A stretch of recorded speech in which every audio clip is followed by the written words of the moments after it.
Good morning, everyone.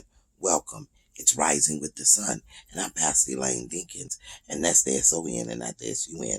This morning, I want to talk to you for a minute about Via Dolorosa, the way of suffering. In Jerusalem, there is a path.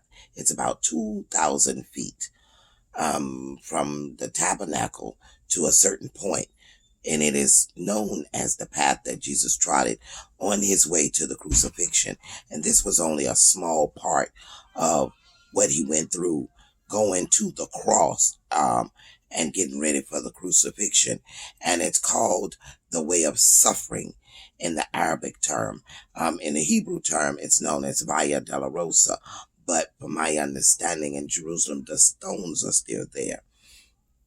In reading that and meditating on that and having it to come back up in my memory this morning, I realized that Jesus suffered a lot on his way to the cross. And they call this path the way of suffering. And they say when people come to Jerusalem, they always want to visit this path. But I want to know this morning, can you walk where he walked? See, he walked this path, but it was not good. It was a lot of suffering that went with this path. And this morning, just for a minute, I want to leave you with 1 Corinthians 1:5. And it says, for just as we share abundantly in the suffering of Christ, so also our comfort abounds through Christ. I'll read it again. That's 1 Corinthians 1:5.